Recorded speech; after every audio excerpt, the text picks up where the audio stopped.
You know, sometimes life has a way of bringing us to our knees before it teaches us how to truly stand tall. And for Maya Bennett, that lesson began on a cold night in a dark parking garage, where everything she had built was about to come crashing down around her. Picture this: a woman who once commanded boardrooms across Nevada, a woman whose signature could move millions of dollars with a single stroke of a pen, now pressed against a cold concrete wall, her ankle twisted at an angle that would make you wince just looking at it.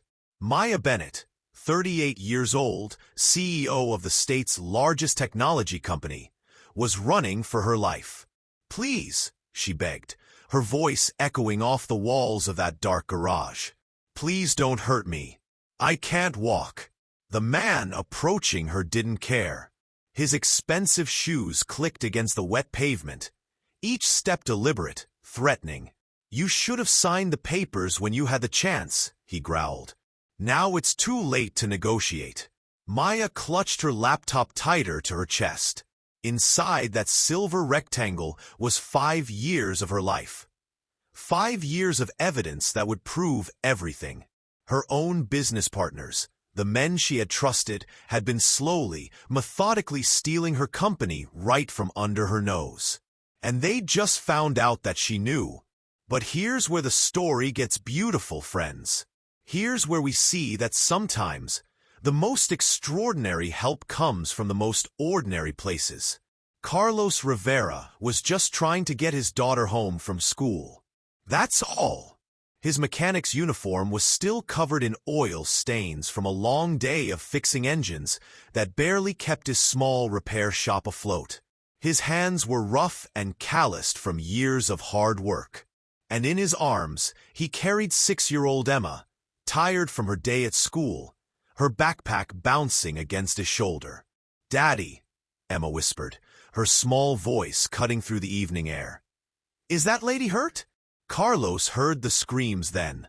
He heard the fear in Maya's voice, and something inside him, something that can't be taught or bought, made him act. He gently set Emma down behind a dumpster. "Stay here, princess," he said softly. "Daddy's going to help." Now, let me tell you about courage. Real courage isn't about being fearless. It's about being afraid and doing the right thing anyway. Carlos walked toward that confrontation knowing nothing about who Maya was, what she did, or why she was in danger. He just knew someone needed help. The attacker turned, irritated by the interruption. He was everything Carlos wasn't. Expensive suit, designer watch that probably cost more than Carlos made in a year. The kind of arrogance that comes with money and power. His eyes looked Carlos up and down, taking in the oil-stained clothes, the calloused hands, dismissing him as irrelevant. "This is none of your business," the man said, trying to sound threatening. Carlos took one step forward. Just one. His voice was low, controlled, but it carried a weight that didn't need volume to be respected. "Now it is." There was a moment, you know that moment, where the world seems to hold its breath. The attacker looked into Carlos's eyes and saw something he hadn't expected. He saw a man who wasn't afraid. A man who had probably faced harder things than a corporate thug in an expensive suit. The attacker calculated his options and decided it wasn't worth the risk. He disappeared into the darkness, but not before shouting back, "This isn't over, Maya. You can't hide forever." Maya slid down that wall until she was sitting on the cold floor. She was shaking, not just from the cold, but from everything. The fear, the betrayal, the months of stress finally catching up to her. Carlos approached slowly, carefully, like you would with someone who's been hurt too badly to trust easily. "It's okay now," he said gently, crouching beside her. "You're safe." Maya looked up at him through her tears. For the first time in months, she saw genuine concern in someone's eyes. Not calculation, not ambition, not greed. Just pure human kindness from a stranger who didn't know her name or her bank account or what she could do for him. "Why did you help me?" she asked, her voice still trembling. Carlos smiled, just a little, because it was the right thing to do. Simple as that. That's when Emma appeared, shy and small, peeking out from behind her father. She held out a crumpled piece of paper, a drawing she'd made at school that day. Stick figures holding hands under a bright sun. "This is so you won't be sad," she told Maya. "Friends, let me tell you something." Maya Bennett had sat in meetings with billionaires. She'd negotiated with sharks in suits. She'd built an empire from nothing. But sitting there on that cold garage floor, holding a 6-year-old's crayon drawing, she cried like she hadn't cried in years. Because sometimes, the simplest acts of kindness break through our armor in ways that nothing else can. Now, let me take you back a bit. Let me tell you how Maya ended up in that garage, running for her life from the company she built with her own 2 hands. Maya wasn't born a CEO. She didn't come from money or privilege. She grew up in a working-class neighborhood, the kind where people knew their neighbors and helped each other out when times got tough. Her grandmother raised her in a small house where love was abundant even when money wasn't.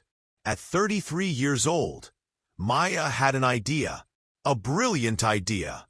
She'd always been good with computers, and she saw a problem that nobody else was solving properly: how to protect people's personal information from hackers and thieves.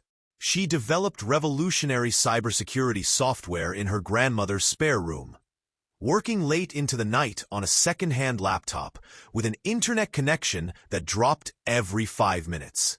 But here's the thing about being a young black woman with a brilliant idea and no fancy degree from an expensive university.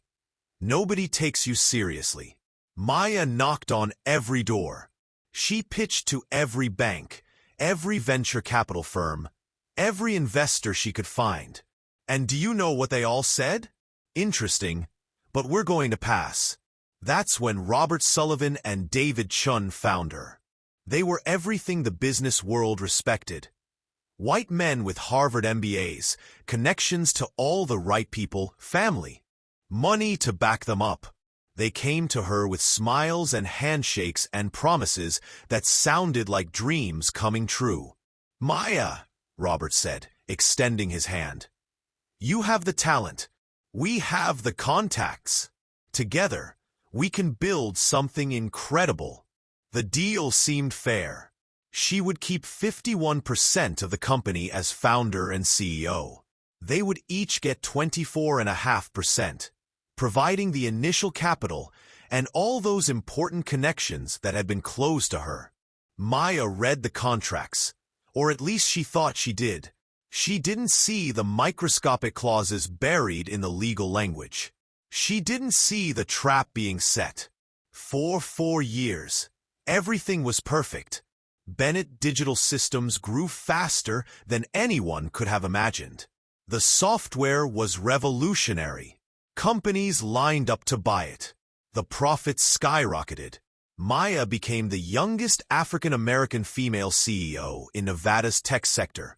Her face was on magazine covers. She gave speeches at universities. She was living proof that hard work and brilliance could overcome any obstacle. Until she started noticing things. Little things at first.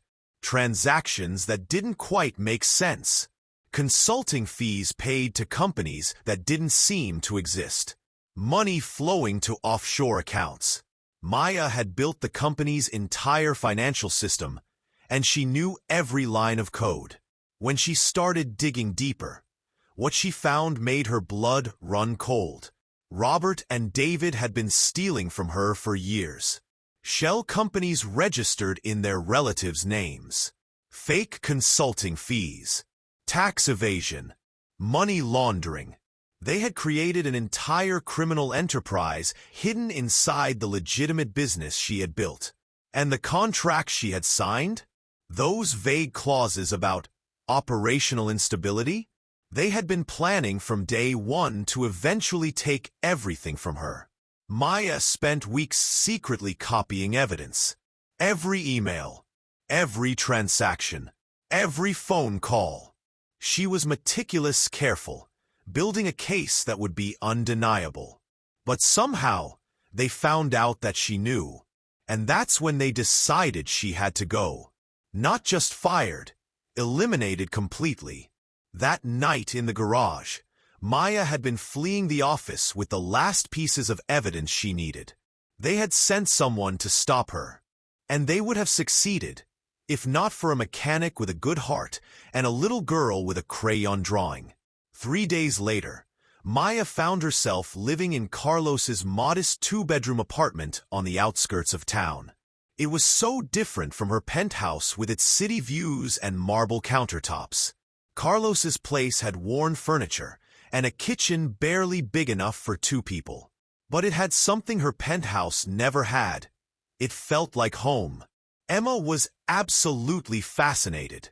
"Daddy," she whispered loudly enough for everyone to hear. "Does she really work in her pajamas?"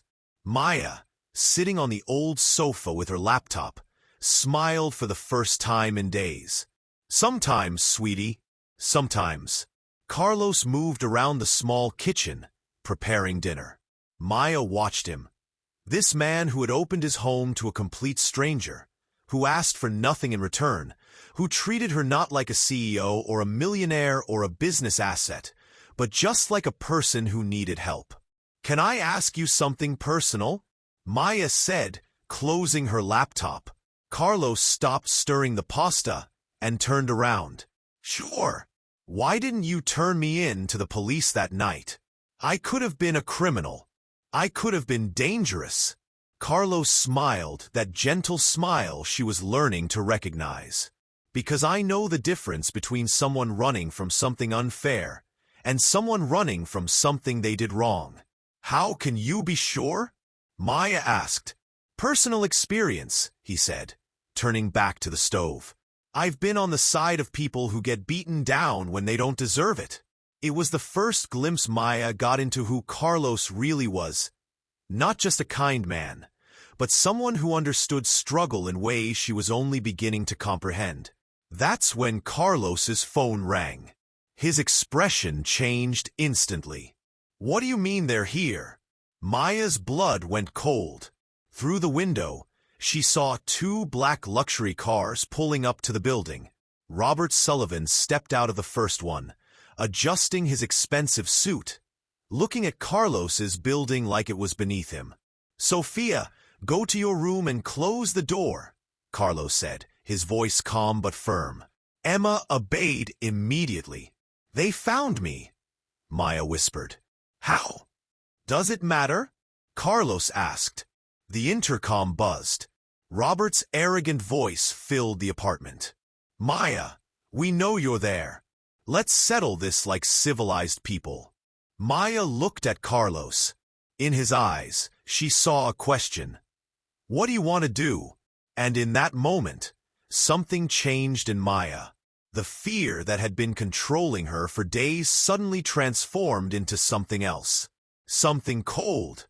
Something calculated. Something dangerous. "I'll talk to them," she said. But her voice didn't waver. Because Maya Bennett hadn't survived 4 years with sharks by being weak. She had just been waiting for the right moment to bite back. When she opened the door, Robert and David stood there with a security guard, looking around Carlos's modest apartment with barely concealed disgust. "Maya dear," Robert said, forcing a smile that didn't reach his eyes. "You had us searching all over the city. This was very unnecessary." "Where are the documents?" David interrupted. "We know you downloaded confidential company files." Carlos positioned himself between them and Maya. The 2 executives noticed him for the first time. "And you are?"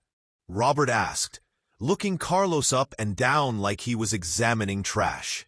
"Someone who's tired of listening to you talk," Carlos replied, his voice low but firm. David actually laughed. "Maya, you've really lowered yourself. From CEO to this."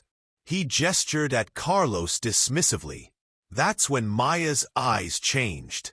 The vulnerability disappeared, replaced by something her former partners should have recognized, but were too blinded by their own arrogance to see. "You have 5 minutes to get out of my presence," she said, her voice cutting like ice. Robert laughed. "Or what? Your new boyfriend will throw us out." "No," Maya replied, and a small, dangerous smile appeared on her lips. "I'm going to do something much worse than that." She walked to her laptop and opened it. "Do you really think I would be stupid enough to download company files without having a plan?" David frowned. "What are you talking about? You think a woman who built an empire from nothing would be naive enough not to have life insurance?" Maya's fingers flew across the keyboard. "Do you know what's great about having created our entire company security system? I left some very well-hidden back doors. And while you were chasing me around town, I was copying everything from the main server." The confident expressions on their faces began to crack. Contracts with shell companies, suspicious transfers to offshore accounts, bribes to city officials, tax evasion. Maya listed each crime calmly, like she was reading a grocery list. 5 years of evidence. 5 years of your crimes. Jonathan stepped forward. "You wouldn't dare. And do you know where this information is being sent right now?" Maya turned the screen. Dozens of emails, all sending simultaneously.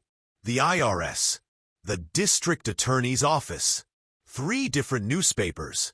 She clicked one final email.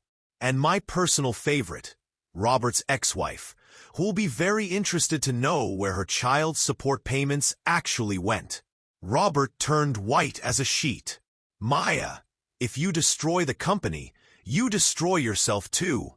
"Oh, Robert," Maya said, closing the laptop with a definitive click. "You still don't understand, do you? I'm not going to destroy the company. I'm going to destroy you." Friends, I wish you could have seen their faces at that moment. 2 men who thought they were so smart, so untouchable, suddenly realizing they had completely underestimated the woman they tried to eliminate. They left that apartment in a panic, rushing to try to do damage control that had already come too late. As the door closed behind them, Maya stood there, breathing hard, her heart pounding. She had just declared war. But this time, she wasn't fighting alone. Carlos put a hand on her shoulder. "You okay?" Maya looked at him, then at little Emma peeking out from her bedroom door, and finally at the laptop that held the power to change everything. "Yeah," she said softly. "For the first time in months, I'm actually okay." Because Maya Bennett had just learned something powerful. Sometimes the greatest strength doesn't come from where you were born or how much money you have. It comes from the people who choose to stand beside you when you have nothing left to offer but yourself. And friends, this was just the beginning. Tomorrow would bring the press conference that would change everything. Tomorrow, Maya would show the world what happens when you underestimate a brilliant, determined woman who's finally done playing nice. But tonight, in a small apartment with a mechanic and his daughter, Maya Bennett finally understood what it meant to have real allies, real family. And that, my friends, was worth more than any boardroom victory could ever be. You know what's beautiful about revenge? When it's not really about revenge at all. When it's about justice.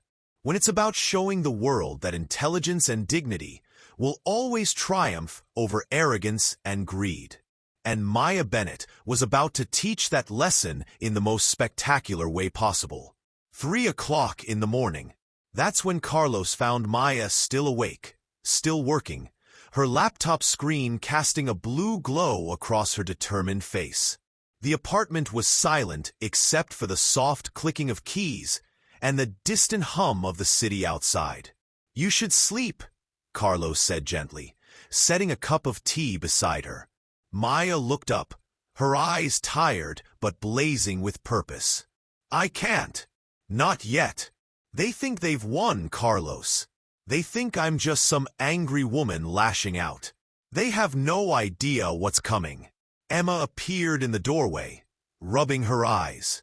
Daddy, why isn't Diane sleeping? Carlos scooped her up.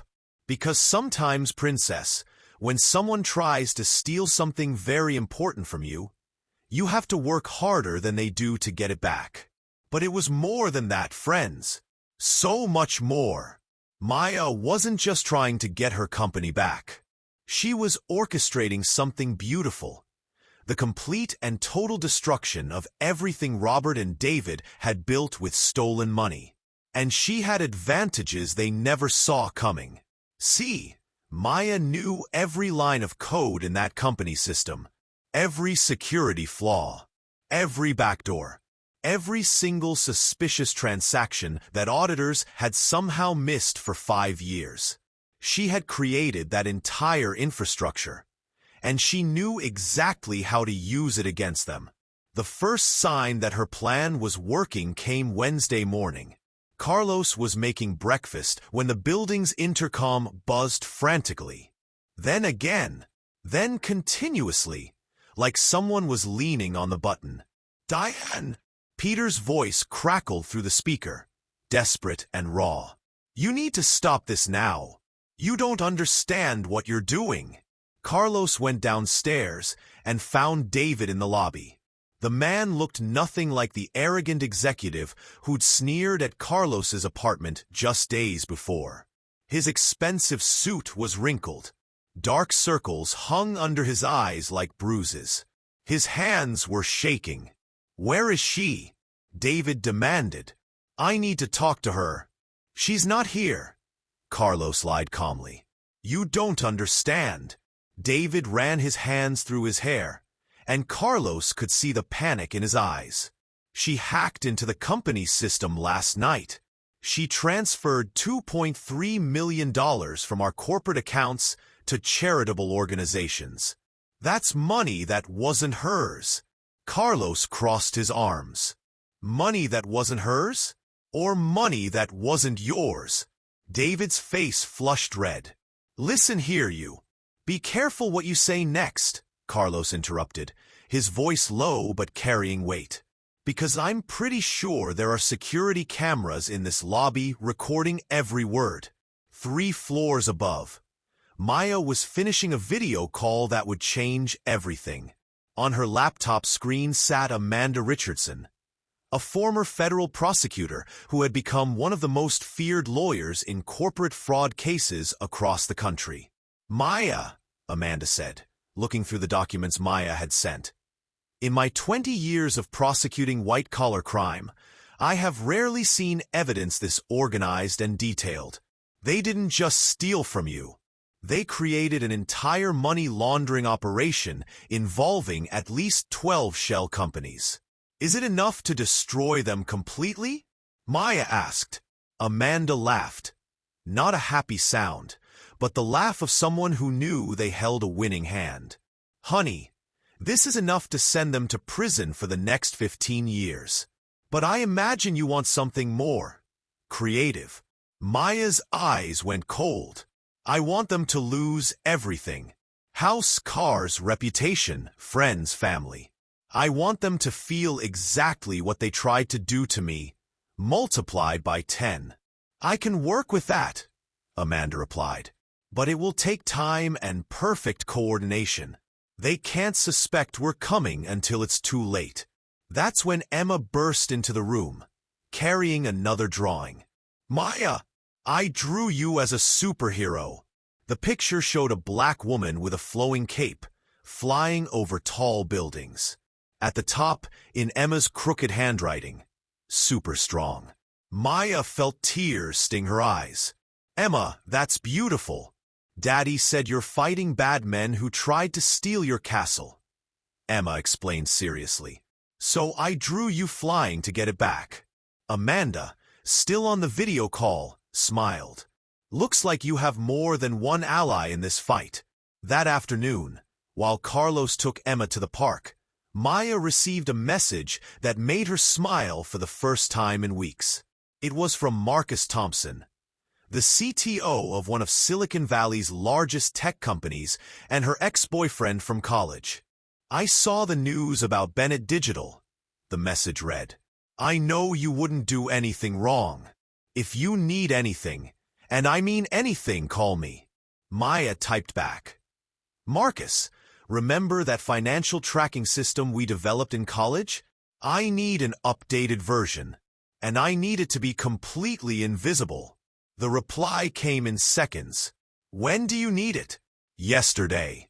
Considering we're talking about revenge against people who betrayed you, you'll have it tomorrow." Meanwhile, across town in an expensive law firm, Robert and David sat in leather chairs that cost more than most people's cars, desperately trying to control the damage Maya had already done. "She's just an angry woman trying to hurt the company," Robert told their lawyer. "It can't be that hard to stop her." The lawyer, an older man with gray hair and tired eyes, looked at the newspaper clippings spread across his desk. "Mr. Sullivan, in 3 days, your former partner has leaked documents to 6 different media outlets, triggered a federal investigation, and somehow gained access to company bank accounts. That's not an angry woman. That's war." David slammed his fist on the table. "Then fight back. Use your contacts. Bribe whoever you need to. Make her stop." The lawyer sighed deeply. "Gentlemen, you don't understand. Maya Bennett isn't just attacking you. She's building a legal case. Every move she makes is calculated to expose more evidence. She wants you to react, because every desperate move you make confirms her narrative." Robert went pale. "What are you saying?" "I'm saying you completely underestimated the kind of woman you were dealing with. And now she's 3 steps ahead of you in every direction." Friends, let me tell you something about underestimation. It's the most dangerous weapon you can give your enemy. Robert and David had looked at Maya and seen only her gender and her race. They'd never bothered to see her mind, her brilliance, her absolute refusal to be defeated. And that blindness was about to cost them everything. Thursday morning arrived bright and clear. Robert called David at 7 a.m., his voice filled with triumph. "We did it. The board voted to remove Maya. The company is ours." They arrived at the Bennett Digital Systems building at 8, surrounded by lawyers and private security guards. They'd gotten a temporary court injunction based on those charitable donations Maya had made, characterizing them as financial mismanagement. They thought they'd won. "Finally," David said, adjusting his suit as they walked toward the executive elevator. "This woman will learn her place." The elevator doors opened. They stepped into the main conference room. And that's when their world ended. Maya sat calmly at the head of the table, surrounded by professional camera crews and at least 15 journalists. Beside her sat Amanda Richardson in an impeccable black suit. And on her other side, Marcus Thompson, whose presence in the tech world was legendary. "Ah, what excellent timing," Maya said, her smile serene and terrifying. "You've arrived just in time for our press conference." Robert's face went white. "What press conference? You can't." "Actually, we can," Amanda interrupted, standing. As the former CEO and largest individual shareholder, Maya has every right to clarify what really happened here. A reporter from CNN leaned forward. "Ms. Bennett, can you explain the allegations that your former partners orchestrated a 5-year scheme to remove you from the company you founded?" Maya stood gracefully. "I'd be delighted." "Marcus?" Marcus smiled and typed on his laptop. Immediately, the giant screens in the conference room lit up with a presentation titled, "Operation Takeover: How 2 Men Tried to Steal a Company from a Black Woman." Friends, I wish you could have been there. The air in that room changed. You could feel it. The moment when Robert and David realized they weren't in control anymore. That they'd never been in control. That Maya had been playing chess while they were playing checkers. "What you're about to see," Maya said, her voice clear and strong, "is 5 years of documented evidence of fraud, money laundering, tax evasion, and conspiracy." The first screen showed email exchanges. David's words appeared in stark black text. "The black woman is getting too smart. We need to speed up the share transfer before she figures out what we're doing." Robert tried to step forward. "That's out of context. Those emails were obtained illegally." "Actually," Marcus said without looking up from his laptop, "all these files were accessed through the internal audit system that Maya created when she founded the company. Perfectly legal." The second screen revealed bank transfers. Millions of dollars flowing from Bennett Digital to shell companies registered under relatives' names. "Here," Maya narrated calmly, like she was presenting a weather report, "we see $4.7 million in consulting fees paid to Sullivan Consulting, a company with no employees, no physical office, and no documented services of any kind." David was sweating now visibly. "You don't understand how corporate consulting works." "Oh, we understand perfectly," Amanda said, opening a legal folder. "Which is why we've already handed all this evidence to the IRS, which opened a formal investigation yesterday morning." But the third screen, friends, the third screen was what really destroyed them. Audio recordings. Crystal clear. Robert and David's voices discussing exactly how to get rid of the black woman and divide the company's assets among themselves. Robert was shaking. "How? Where did you get those recordings?" Maya's smile was ice cold. "You forgot that I designed the entire internal communication system, including automatic backups of all executive calls. 5 years of conversations, gentlemen. Every single word." A reporter from Reuters raised her hand. "Ms. Bennett, what's the total estimated value of the damage they caused?" "Marcus?" Maya looked at her ally.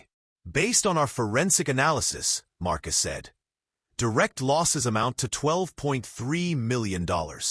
But considering the market value the company lost due to their mismanagement, we're talking about approximately $50 million in total damage."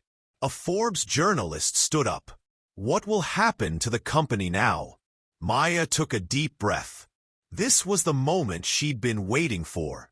This morning, 1 hour before this press conference, Bennett Digital Systems was formally sold to Thomson Enterprises for an amount that allows us to pay all legitimate debts and still generate profit for the honest shareholders.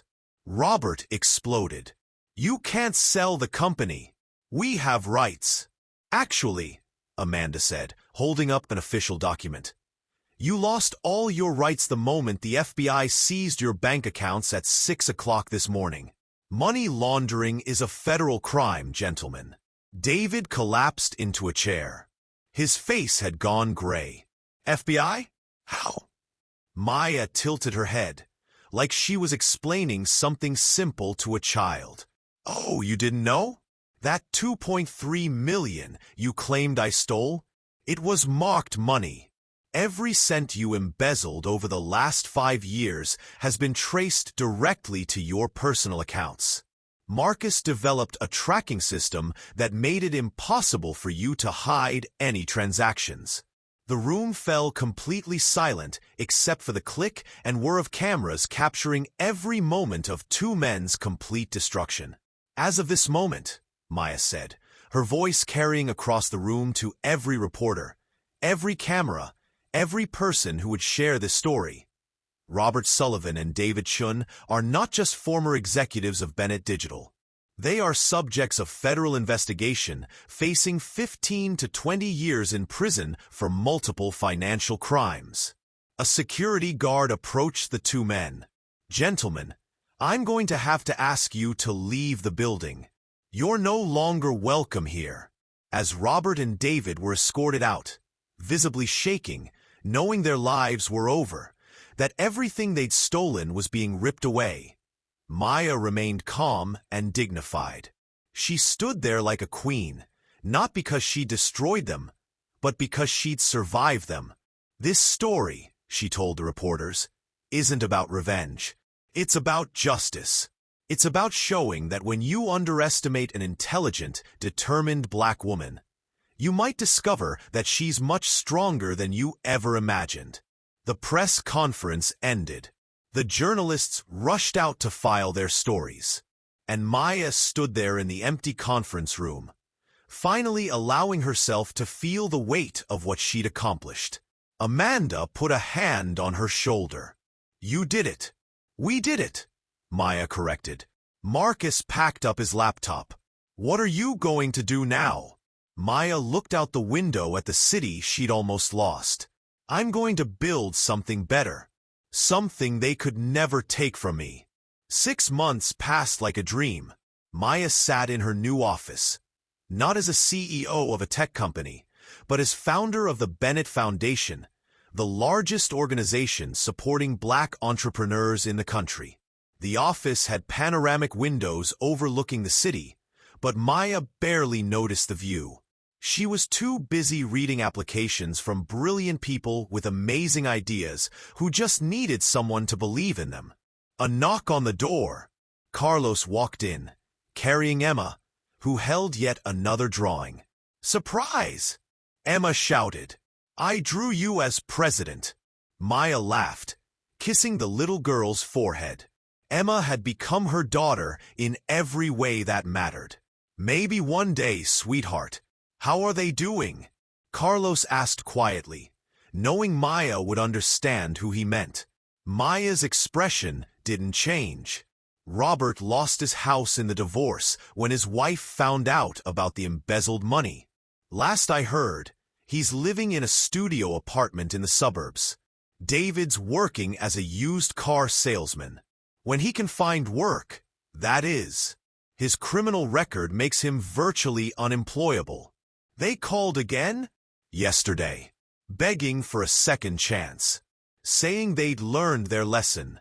Maya looked at Carlos. "Do you know what I told them?" Carlos shook his head. "I said the best lesson I could teach them was to let them see what an incompetent black woman can build when she doesn't have mediocre men standing in her way."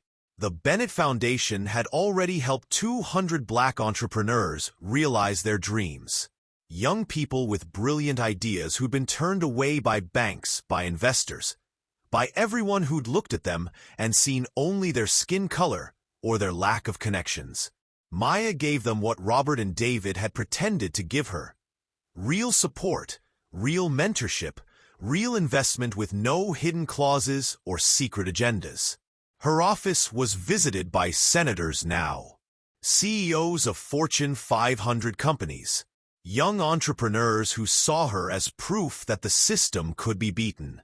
That justice, when served with intelligence, would always defeat arrogance.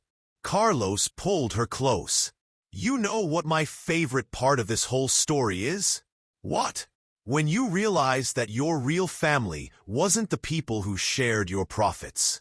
It was the people who shared your dreams." Emma jumped down and ran to the craft table Maya had set up in the corner of her office. "Can I draw our new family now?" "Of course, baby," Maya said, watching the little girl who had given her a crayon drawing in a dark parking garage and changed her life forever.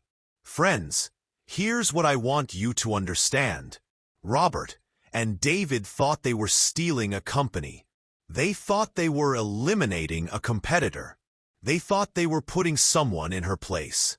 But what they actually did was create a force of nature. They took a brilliant woman and gave her a reason to fight not just for herself, but for everyone who'd ever been underestimated, dismissed, or stolen from." Maya learned something powerful through all of this. The best revenge isn't lowering your enemies to your level. It's rising so high that they become completely irrelevant. It's building something so beautiful, so meaningful, so impactful that their hatred and their crimes become nothing but footnotes in a much bigger, much more important story. Emma brought over her new drawing. It showed 3 stick figures, Maya, Carlos, and Emma, holding hands under a rainbow. At the top, in carefully printed letters, "My real family." Maya held that drawing like it was made of gold. Because, in a way, it was. It represented something Robert and David never understood, something they couldn't buy or steal or fake. Genuine love without conditions, without contracts, without hidden agendas. "You know," Carlos said, looking at the city through those panoramic windows, "a year ago, I was just trying to keep my repair shop open and give Emma a good life. I never imagined that you'd help save someone," Maya finished. "That I'd find family," Carlos corrected. Maya smiled, the real, genuine smile that had taken her months to find again. "Neither did I." Friends, if this story has taught us anything, it's this. Sometimes the universe puts people in your path exactly when you need them. Sometimes a mechanic with oil-stained hands has more integrity than executives in $1,000 suits. Sometimes a 6-year-old's crayon drawing carries more value than a $1 million contract. And sometimes, just sometimes, when people try to destroy you, they accidentally give you the motivation to become something far greater than you ever imagined. Maya Bennett started in her grandmother's spare room. She was betrayed, stolen from, and nearly destroyed. But she survived. More than that, she thrived. She transformed pain into purpose, betrayal into justice, and near defeat into absolute victory. Today, she's not just a former CEO. She's a catalyst for change. She's proof that intelligence and dignity will always triumph over arrogance and greed. She's living evidence that when you underestimate a brilliant, determined woman, especially a black woman who's had to fight for everything she's ever achieved, you might just discover that she's much stronger, much smarter, and much more dangerous than you ever dreamed possible. Robert and David are footnotes now, cautionary tales, examples of what happens when you let prejudice blind you to someone's true capabilities.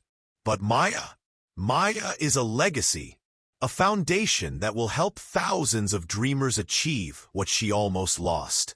A woman who learned that real family isn't about blood or business contracts.